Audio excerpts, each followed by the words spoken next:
بعد تعرض البلاد مساء أمس إلى حال مطرية أدت إلى إغلاق بعض الطرق، كثفت قطاعات الدولة المعنية جهودها لسحب المياه المتجمعة وفتح الطرق.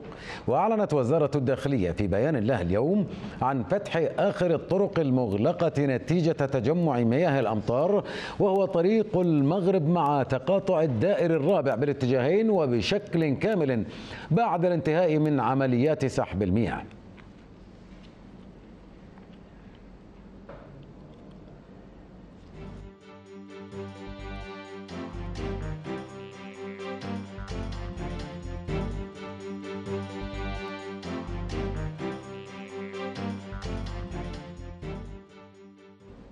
للمزيد ننتقل مع حضراتكم إلى غرفة عمليات المرور في منطقة الصباحية مع الزميل نجيب القحطاني.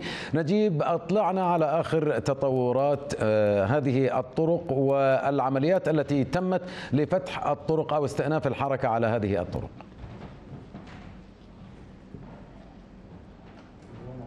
شكرا زميلي منور، مسي عليك بالخير ومسي على زميلي ايمان. مثل ما تفضلت زميلي منور، فعلا يعني اليوم تم افتتاح اخر طريق وهو في الدائري الرابع مع المغرب السريع عصر اليوم، وانا موجود الان في اداره غرفه التحكم المركزي التابعه للاداره العامه للمرور. راح اتحدث عن هذا الطريق وعن بعض الازدحامات اللي موجوده الان خلال شهر رمضان. معي الرائد مهندس علي محمود القطان ضابط قسم التحكم في اداره غرفه التحكم المركزي في الاداره العامه للمرور.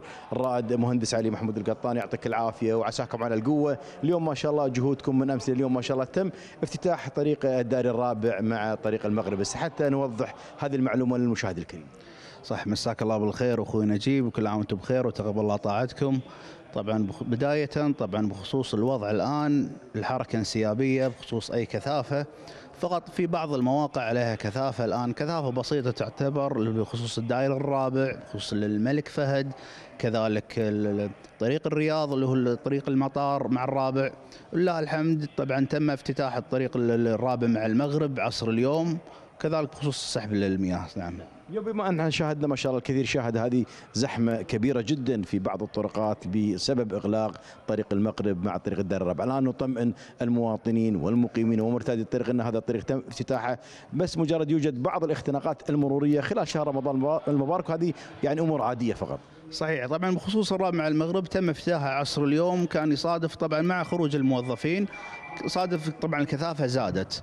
الان طبعا بعد فتره الفطور لله الحمد الحركه انسيابيه، بعض الطرقات في نشاط بخصوص المركبات، نشاط بسيط يعتبر. نعم. هل مثلا تقدم كنصيحه لمرتادي الطريق خلال هذه الاوقات، خلال هذه الزحمه اللي موجوده؟ يعني احنا نلاحظ ما شاء الله الان عندكم في غرفه التحكم مراقبه تامه لجميع الطرق اللي موجوده في جميع المحافظات. صحيح، طبعا بغرفه التحكم عندنا اكثر من 200 كاميرا متوزعه على جميع طرقات دوله الكويت، طبعا مراقبه الطرقات بخصوص اي حوادث، بخصوص اي مركبات عطلانه، بخصوص اي مخالفين، بخصوص الحوادث يتم توجيه الدوريات اول باول، كذلك بخصوص المركبات العطلانه يتم توجيه الدوريات باتصالنا مع غرفه العمليات، كذلك طبعا بخصوص اي حوادث. نعم.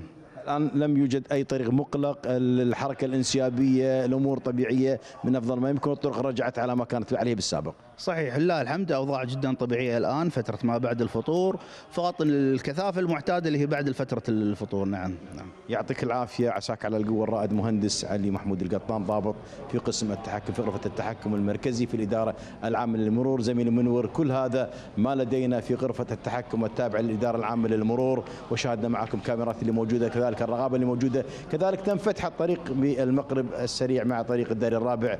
لكم الهوى زميلي منور، وكل هذا ما لدينا في غرفة التحكم التابعة للإدارة العامة للمرور. نجيب القحطاني، شكرا جزيلا لك من غرفة تحكم المرور.